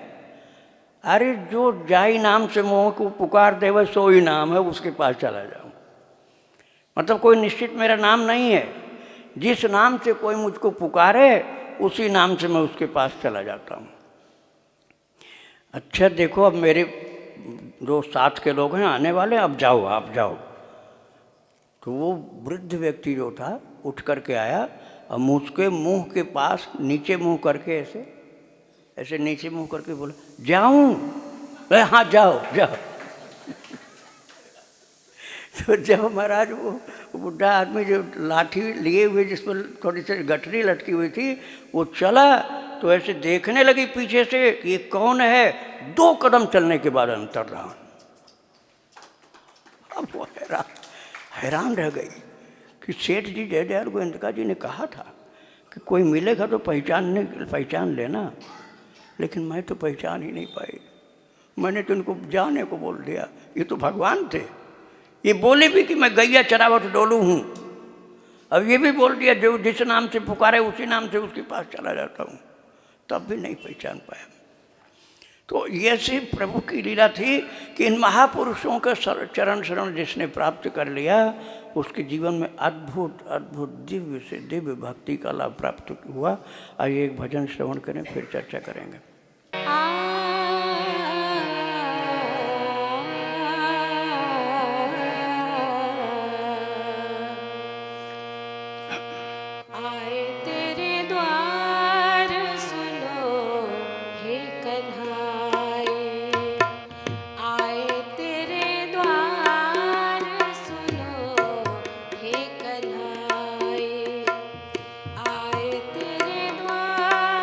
सुनो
की राधा रानी की जय। श्री सद्गुरुदेव भगवान भगवान की जय। आए तेरे द्वार सुनो हे कन्हाई। हम सभी प्रभु के द्वार पर आए हैं, अर्थात शरणागत हैं। शरणागति यदि सच्ची हो जाए तो गीता में आखिर में वही बात भगवान ने कहा, माम एकम शरणम व्रज। और आज गीता माता अर्थात दिव्य ज्ञान के प्राकट्य का दिन है, इसलिए गीता के परम प्रचारक की बात मैं आपको ज़्यादा सुना रहा हूँ। इनके जैसा अर्थात जयदयाल गोयंदका जी जैसा कोई परम प्रचारक गीता जी का नहीं हुआ। महाराज पूरा जीवन गीता जी के लिए समर्पित कर दिया इन्होंने, और उसमें थोड़ी सी भी अपनी कोई इच्छा उनकी नहीं थी, अपने स्वार्थ वाली कोई भी इच्छा नहीं थी। आज तो हम लोग अपनी चीज़ों का भी बहुत ख्याल रखें। इंटरनेट के द्वारा हमको सत्संग मिलता है, ये तो बहुत फ़ायदा की बात है, लेकिन हम लोगों की फ़ोटो हर जगह पहुंचती है और बोलते हुए पहुंचती। चलो कई लोगों को बोलते हुए सुनने में ज़्यादा समझ में आता है वीडियो देखने पर, लेकिन आवाज़ सुनने से भी कंसंट्रेट माइंड से सुनो तो लाभ होता है। किंतु फोटो के विषय में महाराज इनका बिल्कुल ही अलग दृष्टिकोण था, जयदयाल गोयंदका जी का। राम सुखदास जी ने तो फोटो खींचने ही नहीं दिया कभी। राम सुखदास जी ने फोटो कभी नहीं, क्योंकि राम सुखदास जी तो बिल्कुल तपस्या के स्वरूप थे। जो गोयंदका जी के अंदर तपस्या थी, वही तपस्या राम सुखदास जी के अंदर फैल करके और विस्तृत होकर प्रकट हुए, नहीं खींचने दिया। और जयदयाल गोयंदका जी ने तो एक दिन कह दिया आनंदमयी माता से, जिनका आश्रम मानव सेवा संघ के बगल में है, तो आनंदमयी माता से कह दिया एक दिन जयदयाल गोयंदका जी ने कि माता, क्योंकि बहुत लोग फ़ोटो खींचते थे, आनंदमयी माता की फ़ोटो बहुत खींचती थी, तो बोले माता ये शरीर तो मुर्दा है ना, तो मुर्दा की फ़ोटो कोई पूजी जाती है? ये शरीर तो मुर्दा है, मुर्दा की क्या फ़ोटो? भगवान तो सदा जिंदा रहते हैं, वो तो मुर्दा होते नहीं। लेकिन हम लोगों का शरीर तो मुर्दा है, मुर्दा की क्या फ़ोटो खींचे? तो वो फ़ोटो खींचने के बाद फ़ोटो मिल जाती है जयदयाल गोयंदका जी की, राम सुखदास की बिल्कुल नहीं मिलती, कि उपलब्ध ही नहीं है। तो अब भक्त लोग भी बैठे थे जिनका माता जी के प्रति बड़ा प्रेम था, तो माता ने कहा कि अब क्या कहें, अब इनको मना करें तो इन लोगों को बड़ा दुख हो जाएगा, क्योंकि इन लोगों के इसमें सहारा कुछ मिलता है लगता है। बोले महाराज जी, सेठ जी महाराज, अरे इन लोगों के घरों में कुत्ता बिल्ली की भी फ़ोटो रहती है, इन लोगों के घरों में कुत्ता बिल्ली की भी फ़ोटो रहती है। तो जैसे कुत्ता बिल्ली की फ़ोटो, ऐसे एक आदमी की फ़ोटो लगा दिया तो क्या बुराई हो। तो वो चुप हो गए, बोले अच्छा ये बात है तो चलो लगने दो फिर। तो वो अपनी फ़ोटो वो नहीं खींचने देते थे, चोरी से भी नहीं कर देते, नहीं ये मत करो। और किसी को मैंने अभी बताया ना, शिष्य नहीं मानते थे, सत्संगी मानते थे। लेकिन राम सुखदास जी एक दिन एकांत में जब जाने लगे, बोले मुझे अब एकांत वास करने का मन है महाराज जी, एकांत वास करना। बोले एकांतवास, एकांतवास से मुक्ति हो जाएगी, यही बात है ना? तो तुम अकेले अकेले भोजन करने में ज़्यादा सुख मानते हो क्या? अकेले अपना ही पेट भरने में सुख मानते हो? अरे और सबका भी पेट भर जाए तो क्या बुराई है? वो समझ गए। तो आप यही चाहते हैं कि मैं सत्संग करूं? बोले हाँ, यही करने के लिए जन्म मिला हम लोगों का। बोले हमारी कोई सुनता ही नहीं। बोले सुने चाहे मत सुने, मैं भी बोलता रहता हूँ, तुम भी बोलते रहो, हमारा कर्म यही है। सेठ जी ने कहा। तो बोले कि क्या सुनाऊं मैं? बोले मैं गीता सुनाता रहता हूँ, तुम भी गीता सुनाया करो, इससे भगवान प्रसन्न होते हैं। और तुम अकेले अकेले भरपेट सुंदर स्वादिष्ट भोजन करो, वो अच्छा है कि सबको खिलाओ तब अच्छा है। फिर एकांतवास करने के लिए नहीं जाने दिया। और एक दिन उनका एक भक्त था, तो चोरी से खड़ाऊँ धो करके ले रहा था, सेठ जयदयाल गोयंतिका जी के खड़ा हूँ, धीरे से चोरी से धो करके शीशी में पानी भर रहा था चरणामृत। उन्होंने देख लिया, उन्होंने कहा धन चोरी से मिले तो क्या ले लोगे तुम? धन कहीं मिल रहा हो, चोरी से तो तुम ले लोगे? बोले नहीं महाराज, चोरी से तुम नहीं लेंगे। बोले चोरी तो कर रहे हो। तुमको मुझसे पूछना चाहिए। हमको वो बोला कि महाराज हम पूछते तो आप तो मना कर देते, हम पूछते तो आप मना कर देते, इसलिए हमने पूछा नहीं। वो फोटो नहीं रखने देते थे, चरण भी दूर से प्रणाम भले करो, राधे राधे बोलो, सीताराम बोलो, लेकिन चरण छूना, चरणोदक लेना, ये सब का बड़ा निषेध करते थे महाराज। और एक बार ऐसी घटना घटी थी कि एकदम मरण काल था किसी मनुष्य का, तो वो जयदयाल गोयंतिका जी के चरणों में पुष्प रख दिया और रज माथे में लगाने लगा। तो वो इशारा कर रहे थे, मना करने के लिए इशारा कर रहे थे। तो श्री हनुमान प्रसाद पोद्दार जी ने कहा कि महाराज इसका आखिरी टाइम है। इतना उस साधक का पक्ष लिया हनुमान प्रसाद पोद्दार जी ने, बोले महाराज इसका आखिरी टाइम है, अर्थात अब इस समय आप मना मत करिए, इसको आगे तो जीना नहीं है कि आगे के लिए कुछ सावधानी बताएंगे। तो सावधानी बताने की बात तो नहीं, तो जा रहा है और शरीर छोड़ रहा है, अब इसको आप कर लेने दो जो भी कुछ कर रहा है। तो फिर जयदयाल गोयंतिका जी उस समय उसको नहीं बोले कि इसको उद्धार हो रहा है, सब विश्वास है इसको। और श्री पोद्दार जी मना कर दिए कि नहीं आप इस समय नहीं बोलिए। तो पुष्प चढ़ाया और चरणों तक वो रज लगाया और वहीं शरीर छोड़ दिया उनके चरणों में ही। वैसे जयदयाल गोयंतिका जी मना कर देते थे कि नहीं चरण नहीं छूना है, खड़ाऊ नहीं छूनी, चरणामृत नहीं लेना है, फोटो नहीं खींचनी। लेकिन उस समय श्री भाई जी ने मना कर दिया, उनसे प्रार्थना करके कहा अब इस समय मत रोकिए, इसका आखिरी टाइम है बिल्कुल। तो फिर वो नहीं बोले, चुप हो गए कि चलो भाई जी की इच्छा है कि इसका उद्धार हो जाए, तो मेरे माध्यम से हो रहा है तो मेरा क्या नुकसान हो। तो शांत हो गए बिल्कुल। और वैसे बहुत ही निष्काम थे। उनकी जो साधना थी उसमें कामना की गंध भी नहीं थी। पहले ज्ञान मार्ग के साधक थे, निर्गुण निराकार को ही मानते थे, सगुण साकार नहीं मानते थे। और उनको चतुर्भुज नारायण ने दर्शन दिया बिन मांगे। तो हाथ तो जोड़ लिया और गोयंतिका जी ने, लेकिन कहा महाराज हमने तो आपको बुलाया नहीं था। भगवान से कहा कि हमने तो आपको बुलाया नहीं था, आप कैसे कृपा करके पधारे। फिर उसके बाद भगवान मुस्कुरा के अंतर्धान हो गए। फिर उनके अंदर आवाज़ उत्पन्न हुई कि मैं तुमसे कुछ सेवा लेना चाहता हूँ, इसलिए मैं तुम्हारे सम्मुख प्रकट हुआ, और नहीं तो तुम निर्गुण निराकार ही मानते रहते, तुम सगुण साकार मानते ही नहीं, इसलिए मैं प्रकट हुआ कि अब तुम मेरी वाणी का प्रचार करो।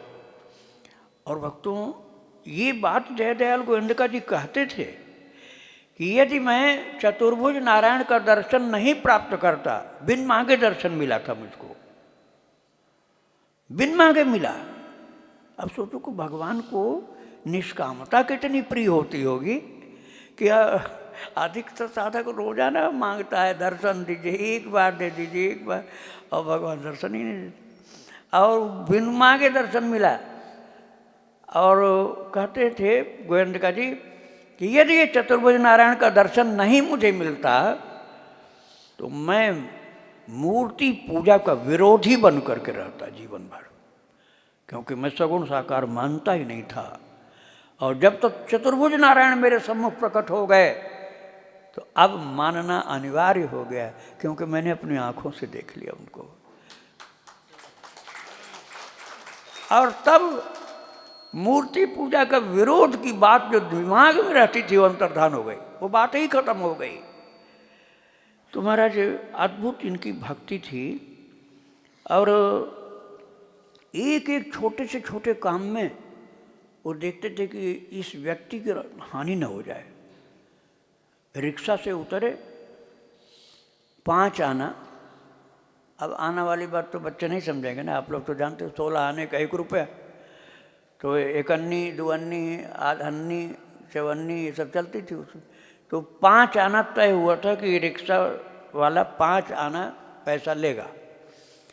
और वो उतर के आ गए और दूसरे व्यक्ति से कहा उसको देखो पैसा दे दो।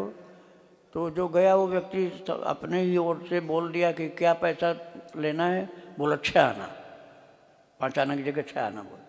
और 6 आना दे करके वो आदमी आया, बोले क्या दे के आए? 6 आना। अरे दौड़ो उससे 1 आना वापस लाओ। अरे बोले वो सेठ आदमी था जो दे के आया था पैसा। बोले गोविंदका जी महाराज 1 आना ज़्यादा ले गया तो क्या होगा? वो 1 अन्नी के लिए आपका है मुझको वापस भेजा। अब रिक्शा वाले के पीछे मैं दौड़ूं कि 1 आना ज़्यादा ले जा रहे हो, ऐसी क्या कंजूसी? बोले कंजूसी तुम्हें दिखलाई पड़ रही है, मुझे सीधा नरक में जाता दिख रहा वो। क्यों? झूठ बोल के ले जा रहा हो, झूठ बोल के ले जा रहा। मुझसे तय हुआ था 5 आना और अब तुमसे बोला कि 6 आना पर बात हुई है, तो झूठ बोल करके 1 आना ज़्यादा ले जा रहा। और ये कार्य उसका नरक में ले जाने वाला है। मैं नहीं चाहता हूं कि वो बेचारा नरक में जाए, इसे दौड़ कर पकड़ो उसको। तो रिक्शा वाले को पकड़वाए और उसको समझाया कि भैया झूठ बोल के नहीं लेना चाहिए। तुम्हें 6 आना लेना था तो मुझसे ही तुम बोल देते तो मैं तुम्हें 6 आना देता, लेकिन मुझसे तुमने किया 5 आना तय। अब तुम बाद में झूठ बोल के चालाकी से 6 आना ले रहे हो, तो 1 आना जो तुम चालाकी से ले रहे हो इसमें तुम्हारा गलत काम हो गया, इसके कारण तुमको नरक जाना पड़ सकता था। मैंने इसलिए तुमको बुलाया, तुम ऐसा मत करना कभी। अब बताओ ऐसी छोटी छोटी चीज़ों का भी उनके जीवन में कितना आदर्श था और जीवन में शक्ति कैसी थी। एक बार बढ़िया हलवा कोई बैठ करके सामने खा रहा था और उसमें मिठास ही नहीं थी। वो बड़ा चकित हुआ, हलवा में तो बिल्कुल मिठास नहीं। तो एक भक्त ने कहा थोड़ा इधर आके बैठो। थोड़ा उधर गया तो हल्की सी मिठास आई। बोला स्वाद सहित खाना है तो दूर चले जाओ। अब जा बढ़िया हलवा खाया। उसने क्या मतलब इसका हुआ? बोले गोविंदका जी के पास रहोगे तो नीरस बन के रहोगे। इनके पास रहने पर इतनी व्यापक शक्ति इनकी है कि हलवा के अंदर के मिठास गायब हो जाती। इनकी शक्ति इतनी व्यापक है कि इनके पास तुम जो भी खाओगे उसका रस खत्म हो जाता। उसमें हलवा की चीनी गायब हो गई और दूर जाने पर वही चीनी प्रकट हो गई। अद्भुत उनके जीवन में शक्ति थी जो उड़िया बाबा को पता चल गई थी बिन बताए कि ये ब्रह्मज्ञानी महापुरुष। और मैं अभी बताऊंगा, एक भजन और सुन लो, फिर 11:15 पर पूर्ण करना है। इसके बाद अभी भोग की व्यवस्था चालू कर दीजिए, भोग लगाइए भगवान को हनुमान दास। और 11:15 बजे के बाद प्रसाद पाना होगा और 1 बजे के पहले आप वृंदावन परिक्रमा चलने के लिए तैयार हो जाएंगे। तो अभी एक भजन सुनिए, फिर थोड़ा सा और सुनाएंगे। श्री राधे राधे।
बिहारी लाल की, राधा रानी की जय, श्री सद्गुरुदेव भगवान की जय। भक्तों, यद्यपि जयदयाल गोयंदका जी महाराज पूर्ण सिद्ध पुरुष थे, जीवन मुक्त पुरुष थे, लेकिन वो एक साधक के रूप में रहते थे।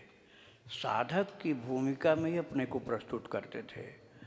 और हम सामान्यतया लोग ऐसे हैं कि कहीं किसी भी तरीके से लाभ मिल जाए, किसी तरीके से मतलब कोई परिचय देकर अपना या दूसरों का परिचय देकर तो काम कराते हैं।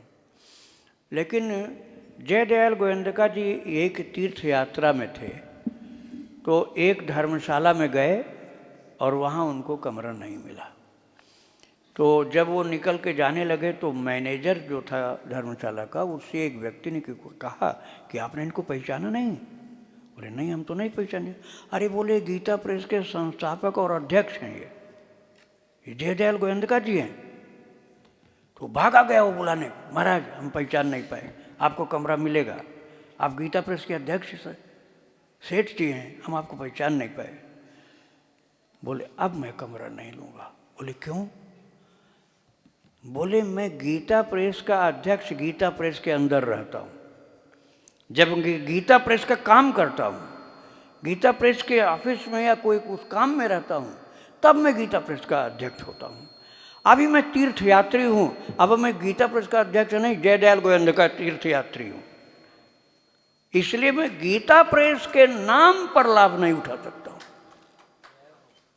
मैं गीता प्रेस के नाम पर, मैं गीता प्रेस के अध्यक्ष के नाम पर ये कमरा नहीं ले सकता हूँ। मैं तीर्थ यात्री के रूप में कमरा पा जाता तो रुक जाता, लेकिन तीर्थ यात्री को तो आपने कमरा दिया ही नहीं है। अब गीता प्रेस के अध्यक्ष के रूप में आप देना चाहते, उसको वो लाभ मैं नहीं उठा सकता हूँ, वो गलत हो जाएगा, बेईमानी की बात हो जाएगी। ऐसा आदर्श था उनका। और उनकी शक्ति कैसी थी? भगवान की शक्ति प्रकट होती थी, ये बहुत लोगों ने देखा था। आप लोगों ने चित्रकूट में दर्शन किया होगा तो शायद रामशैया का दर्शन किया होगा। रामशैया एक बड़ी सी शिला है, बहुत लंबी चौड़ी, और उसमें राम जी और जानकी जी के लेटने का गहरा निशान, जैसे फूल पर कोई लेट जाए तो गहरा हो जाए, ऐसा बना हुआ। तो बहुत से लोग गोयंदका जी को लेकर वहाँ गए थे, तो बड़े श्रद्धावान लोग थे। बोले महाराज जी हमारी एक प्रार्थना मान लेंगे, आप ज़रा लेटिए तो इस पर। बोले अच्छा चलो मैं लेट जाता हूँ भाई भगवान के गोद में आज।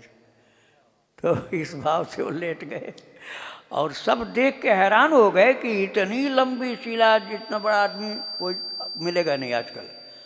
और ये सबकी आंखों के सामने की घटना है, सिर से पैर तक पूरे पूरे उतने निशान में उनका शरीर आ गया। गोयंदका जी का पूरा शरीर उतने में आ गया। अब सब लोग देख के हैरान है, ये तो छोटे हैं, ये तो लंबी संयम कैसे आ गए? फिर उठकर प्रणाम करके चल दिए। बोले ठाकुर जी ने कुछ किया होगा, हमने कुछ नहीं किया है। दैवी शक्ति थी। उनके जाने के बाद की घटना मैं बता रहा हूँ। राम सुखदास जी की अध्यक्षता में हरिनाम संकीर्तन चल रहा था गीता भवन ऋषिकेश में, और उस समय जब सब भाव विभोर हुए हरिनाम संकीर्तन में, तो श्री राम सुखदास जी और भी एक भक्त ने, दो लोगों ने अपनी आँखों से देखा कि भगवान शिव जी डमरू लिए हुए नाचते हुए चले आ रहे हैं। सबको नजर दर्शन नहीं हुआ, दो लोगों को दर्शन हुआ। और उनके पीछे पीछे, जबकि जयदयाल गोयंदका जी बहुत पहले जा चुके थे, उन शिव जी के पीछे पीछे जयदयाल गोयंदका जी अपने ठीक ठीक उसी वेश में पगड़ी बांधे हुए चले आ रहे हैं। ये दर्शन किया था लोगों ने। तब फिर पोद्दार जी महाराज ने पूछा भगवान से पूछा कि अब प्रभु मेरी इच्छा एक जानने की है। बोले क्या इच्छा है? बोले मैं कुछ विषय मैं जानना चाहता हूँ, क्योंकि मैं गोयंदका जी महाराज की शक्ति नहीं समझ पाया। मैं इतना जानना चाहता हूँ कि आप किस चीज़ से प्रसन्न होते हैं? भगवान कृष्ण से पूछा। बोले तुम गोयंदका जी के विषय में जानना चाहते हो ना, तो तुम्हारा उत्तर इसी प्रकार का दूंगा। बोले जिस कार्य से, राधे राधे, जिस कार्य से गोयंदका जी प्रसन्न हो जाएं, उसी कार्य से मैं प्रसन्न होता हूँ। कहाँ भगवान, कहाँ एक मनुष्य, लेकिन कितना ज़्यादा उन्होंने अपना स्वरूप उनको बना लिया था। यह सेठ जी कितना भगवत स्वरूप बन गए थे कि सीधा भगवान कृष्ण ने कह दिया कि जिसमें वो प्रसन्न हो वही मेरी प्रसन्नता होती। इतना अपने से मिला करके एक कर लिया था। और बोले कि प्रभु आपकी सेवा किस चीज़ से होती है? बोले जिस सेवा में उनको तुष्टि हो जाए वही मेरी सेवा है। ये पोद्दार जी को बताया था भगवान ने। और आज्ञा पालन, बोले जिस आज्ञा के पालन से किसी का कल्याण होता हो, गोयंडका जी की आज्ञा पालन से, तो समझ लो मेरी ही आज्ञा का पालन उसने किया है। ऐसा भक्त और भगवान का एक स्वरूप हो गया था। और इच्छा के विषय में बोले जो गोयंडका जी की इच्छा वही मेरी इच्छा, भगवान ने ऐसा बोला। अर्थात भगवान और भक्त एक रूप हो जाते हैं। ऐसा नारद जी ने भी भक्ति सूत्र में लिखा हुआ है कि भक्त और भगवान, तो भक्त भगवंत अंतर निरंतर नहीं, किमपि मति विमल कह दास तुलसी। तुलसीदास जी ने भी कहा है कि जब भक्त बहुत ऊंचा महान भक्त हो जाता है तो भक्त और भगवान में अंतर नहीं रह जाता है। इसलिए अपने भाव में, अपनी श्रद्धा में किसी को छोटा नहीं मानना चाहिए। बोले प्रभु आपका स्वरूप हम जानना चाहते हैं। बोले गोयंडका जी का जो स्वरूप है वही मेरा स्वरूप है। भगवान ने कह दिया जो गोयंडका जी का स्वरूप है, भगवान कृष्ण ने कह दिया पोद्दार जी से कि वही मेरा स्वरूप समझ लो। अर्थात भक्त का स्वरूप भगवान का स्वरूप होता है। ठीक है, अब आखिर में समापन में एक भजन हम लोग सुनेंगे, फिर भोग लग रहा है। और या भोग का ही भजन बोल दें, भोग का भजन, ब्रह्मा ने जमुना के तीर देखा। हाँ एक भजन और, चलो अच्छा दो बोल दो। भोग वाला पहले बोल दो फिर वो बोल दो, भोग लग रहा है। ब्रह्मा ने जमुना के तीर देखा, हरि हंस हंस करके खाते हैं। ब्रह्मा ने जमुना के तीर देखा, हरि हंस हंस करके खाते। निज नयनों में भर कर नीर देखा, हरि हंस हंस करके खाते। निज नयनों में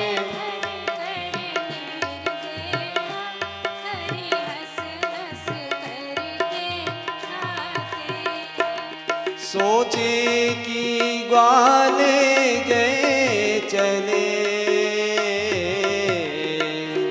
कैसे फिर आकर यहाँ मिले। सोचे कि ग्वाले गए चले, कैसे फिर आकर यहाँ मिले। ग्वाल वालों की वो ही भीड़ देखा, हरि हंस हंस करके खाते हैं। ग्वाल वालों की वो ही भीड़ देखा, हरि हंस हंस करके खाते हैं। ब्रह्मा ने जमुना के तीर देखा, हरि हंस हंस निज नयनों में भर कर नीर देखा, हरि हंस हंस करके खाते।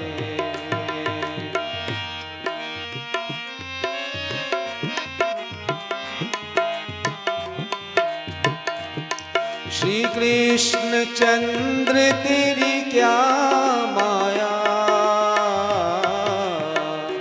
कुछ समझ नहीं उनको आया।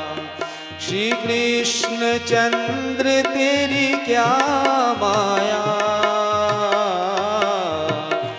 कुछ समझ नहीं उनको आया। नहीं तुझ सा अद्भुत वीर देखा, हरि हंस हंस करके खाते। नहीं तुझ सा अद्भुत वीर देखा, हरि हंस हंस करके खाते। ब्रह्मा ने जमुना के तीर देखा, हरि हंस हंस करके खाते हैं। निज नैनों में भर कर नीर देखा, हरि हंस हंस करके खाते हैं।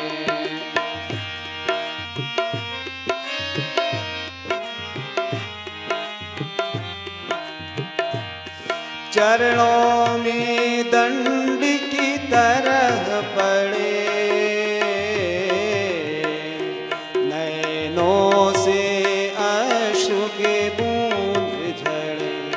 चरणों में दंड की तरह पड़े,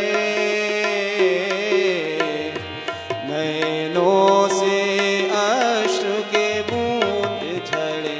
देवादास नवाल अहीर देखा, हरि हंस हंस करके खाते हैं। देवादास नवाल अहीर देखा, हरि हंस हंस करके खाते हैं। ब्रह्मा ने जमुना के तीर देखा, हरि हंस हंस करके खाते हैं।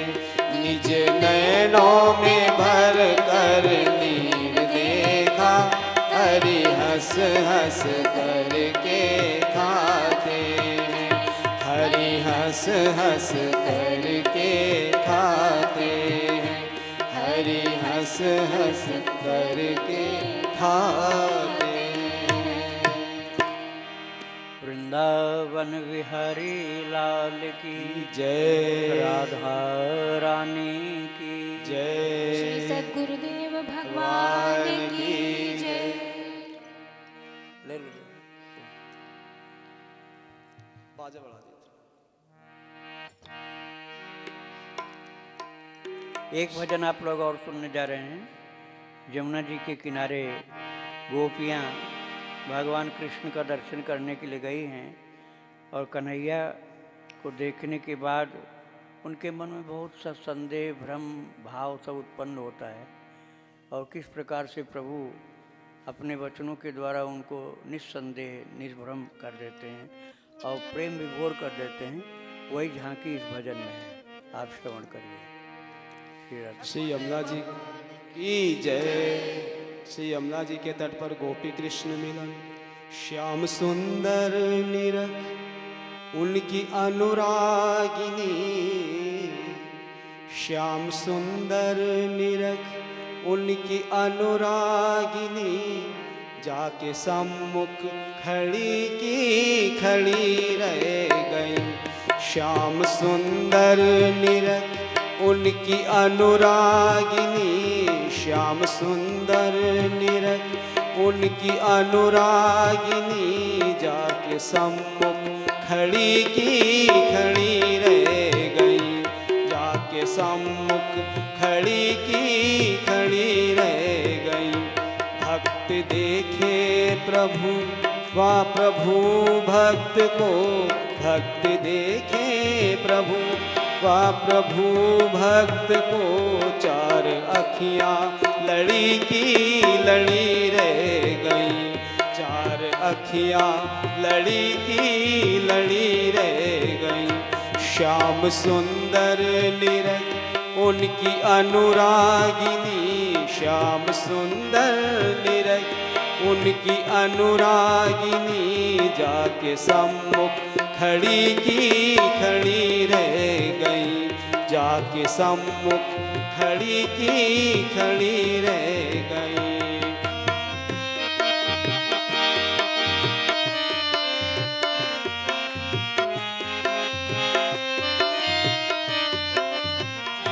थी गई गोपियाँ यमुना पावन पुलिन, सारी सखियाँ कन्हैया को देखन लगी।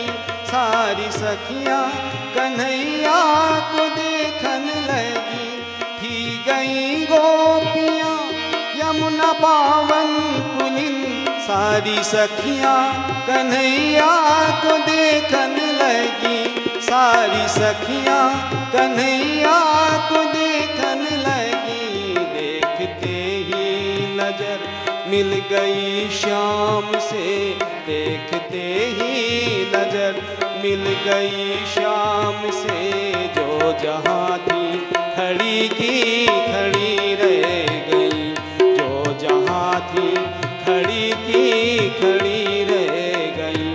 हमको स्वीकारेंगे कमल चरणों में क्या, हमको स्वीकारेंगे मन में शंका बनी की बनी रह गई, मन में शंका बनी की बनी रह गई। श्याम सुंदर निरख उनकी अनुरागिनी, श्याम सुंदर निरख उनकी अनुरागिनी, जाके सम्मुख खड़ी की खड़ी रह गई, जाके सम्मुख खड़ी की खड़ी रह गई।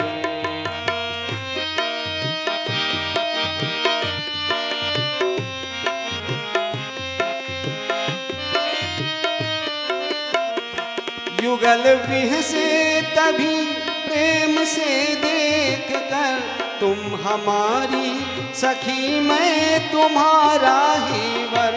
युगल विह से तभी प्रेम से देख कर, तुम हमारी सखी मैं तुम्हारा ही वर, तुम हमारी सखी मैं तुम्हारा ही वर। दास देवा चिरंतन है अपने ही, दास देवा चिरंतन है अपने ही, दास देवा चिरंतन है अपने ही। जान करके हृदय में खुशी छा गई, जान करके हृदय में खुशी छा गई। श्याम सुंदर निरख उनकी अनुरागिनी, श्याम सुंदर निरख उनकी अनुरागिनी, जाके सम्मुख खड़ी की खड़ी रह गई, जाके सम्मुख खड़ी की खड़ी रह गई। भक्त देखे प्रभु वा प्रभु भक्त को, भक्त देखे प्रभु वा प्रभु भक्त को, चार अखियाँ लड़ी की लड़ी रह गई, चार अखियाँ लड़ी की लड़ी रह गई। श्याम सुंदर निरख उनकी अनुरागिनी, श्याम सुंदर निरख उनकी अनुरागिनी, जाके सम्मुख खड़ी की खड़ी रह गई, जाके सम्मुख खड़ी की खड़ी रह गई, जाके सम्मुख खड़ी की खड़ी रह गई। वृंदावन बिहारी लाल की जय, राधा रानी की जय, सद्गुरुदेव भगवान की। आप लोगों ने भजन का खूब आनंद लिया। अब हमको याद आ रहा है वृंदावन की परिक्रमा का मार्ग हम लोगों को चलना है, इसलिए अब तुरंत आप लोग प्रसाद ग्रहण करेंगे ऊपर राम नाम बैंक के सम्मुख। और प्रसाद ग्रहण करने के बाद ये समझ लीजिए कि 1 बजे के पहले हमको गेट के बाहर निकल पड़ना। 1 के बाद आप कोई भी गेट के अंदर नहीं होंगे, बाहर चल रहे होंगे। तो समय से आपको सबको तैयार हो जाना है। और अब प्रसाद ग्रहण करने के लिए आप पंक्तिबद्ध होकर ऊपर विराजमान हो बस जाइए। 2 मिनट भगवान का नाम करेंगे, फिर तुरंत प्रसाद के लिए। मेरो नंद दुलारो मनमोहन वृषभान दुलारी श्री राधे, मेरो नंद दुलारो मनमोहन वृषभान, मेरो नंद दुलारो मनमोहन वृषभान दुलारी श्री राधे, मेरो नंद दुलारो मनमोहन वृषभान दुलारी श्री राधे। ना जय श्री कृष्णा, श्री कृष्ण जय श्री कृष्ण, श्री कृष्ण जय श्री कृष्ण, श्री कृष्ण जय श्री कृष्ण, श्री राधे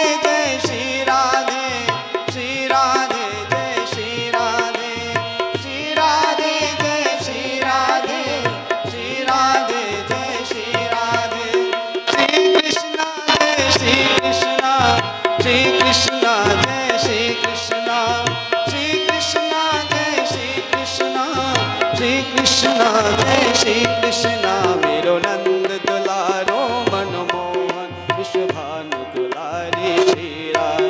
श्री आशीष भगवान की, सद्गुरुदेव भगवान की, आदिदेव आनंद की जय।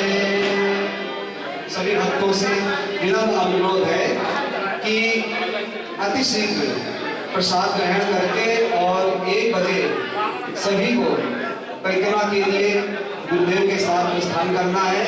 सभी लोग शीघ्र करते हैं। श्री राधे राधे।